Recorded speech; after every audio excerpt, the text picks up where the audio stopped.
Over the past few weeks on BBC Radio Scotland's Out of Doors programme, we've been exploring some of the smaller hill ranges in Scotland. The Cromdales lie just on the edge of the Cairngorms National Park, but despite this are relatively unexplored. Mark Stephen joined the founders of the very popular Walk Highlands website, Helen and Paul Webster, for what turned out to be a very blustery walk. We're just heading out of Cromdale in Speyside, and we're heading up to the Cromdale Hills. Lovely little ridge overlooking Speyside, where the reindeer herd quite often congregate, and there's a couple of nice cairns on the top. How good is the walking round a bit here? Well, obviously we're on the edge of the Cairngorms National Park here, so it's a vastly popular area for walking, with both the hills and high plateau and all the Caledonian pine woods.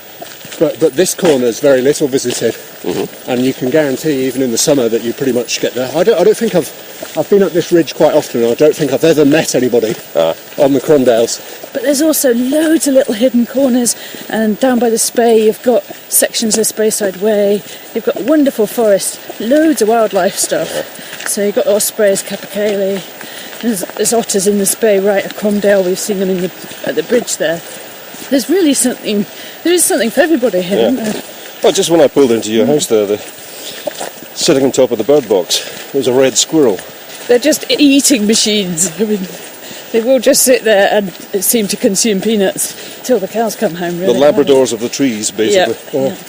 If you don't fill up the feeder, they'll come to the window and tap on it. You're joking? I'm serious. No, I'm serious, they do it. Now, this actually happened, but I saw one. It looked very annoyed because there was no food, and it went and it grabbed a rose in the garden, and it pulled all the petals off and was throwing them over its head, and then looked back at the window. The location of these hills is pretty crucial, because you are just on the outskirts, really, of the national park, and the way most things seem to operate nowadays is to corral the majority of visitors into very few sites, but it leaves enormous patches of Scotland more or less unexplored.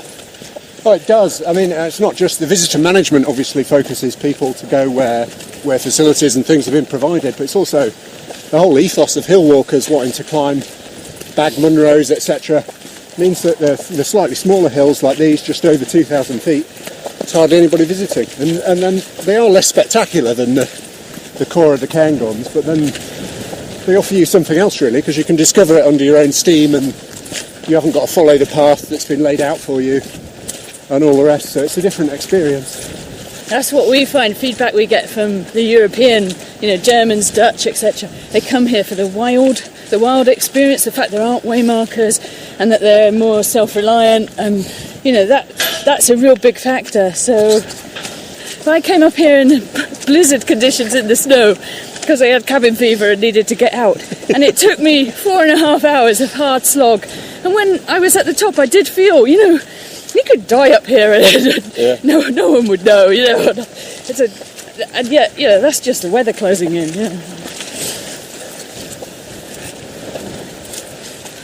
You only need to climb a little way and you can see it really opening up.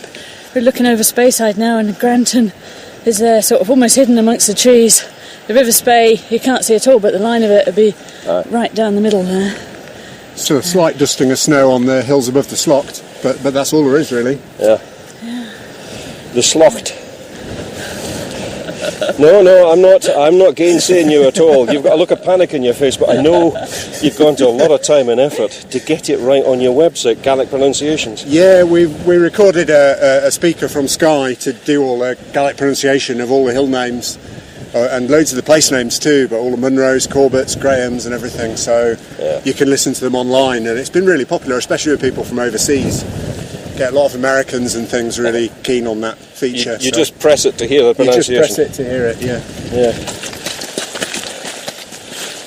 I think we last met you in 2007, and we were just starting out with Walk Highlands, and we thought maybe we'll get to 650 walks across the whole of Scotland and that will be it.